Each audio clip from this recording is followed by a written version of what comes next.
When working with dates in Excel, one of the first things you have to realize is that dates are stored as serial numbers.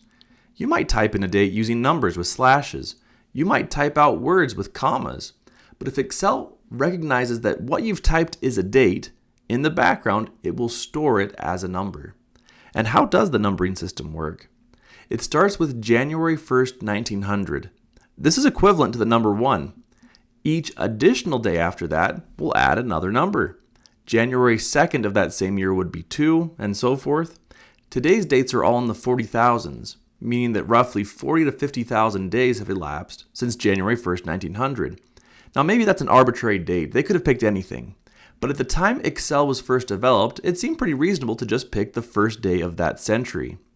Now the fact that dates are stored as numbered is pretty useful because it lets us do math with dates. We can write a formula using a date and ask what comes 7 days after that. And you could keep copying that formula to continually establish a schedule of weekly dates without having to look at a calendar. You can also do math between dates. For example, finding the number of days between two dates. To get a positive answer, you'll need to start with the date further into the future, but some simple subtraction will get you the answer you need. Let's also go over some of the functions that allow us to take advantage of Excel's date capabilities. You can use the today function to enter the current date. This function requires no parameters, no data inputs. You just have to include those open and close parentheses. And if you use the now function, it will also include the time. These will dynamically update. We can also use functions to extract individual pieces of dates. If you reference a date with the year function, it will strip out just the year. Same thing for the month and day functions with their corresponding date elements. You can also construct a date from scratch, referencing individual components, inputting the year, month, and day using the date function. For our first exercise, we'll keep things pretty basic, using a couple of dates related to the TV show The Office. The first episode aired on March 24, 2005. Kind of an interesting time to start a series, right? It was a mid-season replacement for a show that got canceled. Now this date is currently being presented with numbers and slashes, but if we go up to the number formatting options and select number, we can see that really the underlying value being stored in the cell is the number 38,435. Let's change this back to a short date.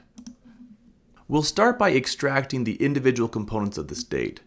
I'll use the day function and reference cell D3.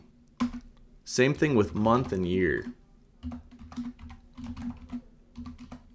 There will be occasions when you just want to aggregate data based on one of these items, let's say the month or year. Being able to strip out these separate elements can be useful. Alternatively, there will also be times when you need to build a date from scratch by individually inputting these components. Let's do that here with the date function. Equals date. We'll reference the year, comma month, comma day. Lastly, let's demonstrate how to do math with dates in Excel. We've got the date when the last episode aired, May 16th, 2023. So if we're curious about how long the series lasted in days, we can just subtract the end date from the start date. Let's type this date into the gray box using text and numbers. May 16, 2013. Remember, Excel is smart, and it's going to be able to do this calculation. Here we'll do equals end date minus the start date, and hit enter. Roughly 3,000 days. Let's move on to an accounting context. We're told that we're given some data relating to accounts payable, items from invoices and payments.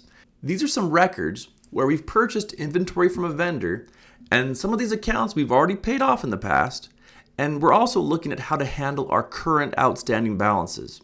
Another piece of information is that we are offered terms of 210 net 30.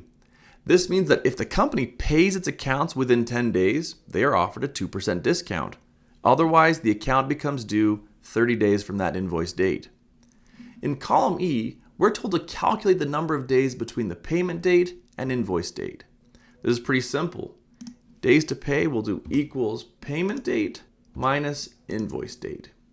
You can hit enter, copy this formula down. But now let's suppose that while the data we were given included the date when we paid we weren't given information about the payment amount.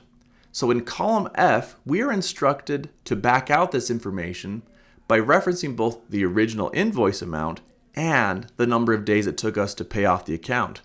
Remember, our purchasing terms with our suppliers indicate that the company will receive a 2% discount if the invoice was paid in 10 days or fewer. So to implement this logic, we are going to go back to practicing if functions. We'll invoke the if function and set up the following logical test. If days to pay is less than or equal to 10, comma, then we specify the value if that is true. If that is true, we want this cell to equal the invoice amount listed in cell B2 multiplied by 0.98. These are those that got the 2% discount, so we multiply by 98%, comma. Our value, if false, is just the invoice amount. So I'll reference again cell B2. In other words, if days to pay is greater than 10, we didn't get the discount, and thus the amount paid should just equal what we were billed. We'll copy that down. Awesome. For the remaining empty cells in column G, we are told to assume that today is September 20th, 2025. For the purposes of this problem, that's what we should consider as the day when we're doing this analysis. We are instructed to calculate the number of days remaining until our currently unpaid balances become due, which, if you recall, is 30 days after the invoice date. Now this one's kind of tricky, but now would be a great time to pause the video and try this on your own. Think carefully about how you would set this up. Let me show you my solution. I first want to identify the date when the invoice is due. So I'm going to reference the invoice date in cell C12 and add 30 days. From this, I'm going to subtract today, or at least what we were told today is September 20th, 2025. Since I'm going to be copying this formula down, I need to hit F4 to make this an absolute reference and hit enter. Let's do a reasonableness check. Does 8 days seem correct? Well, if we think 30 days, about a month after August 29th, that means the invoice will be due in roughly the same time in the month of September. And if today is September 20th, then 8 days, that looks pretty good. We can copy that down and we've done it right. So remember, Excel is flexible and handy when working with dates. And this was just a sample of Excel's capabilities. There are several other functions relating to dates that I use on occasion. But my hope is that this class is not only providing you with tools that you can immediately use, but it's also teaching you how to learn these skills. I'm confident that if I just told you to look up other functions like weekday or workday, you could just Google those and learn what they do and what their required parameters are. So take a minute to pat yourself on the back. You're doing great things.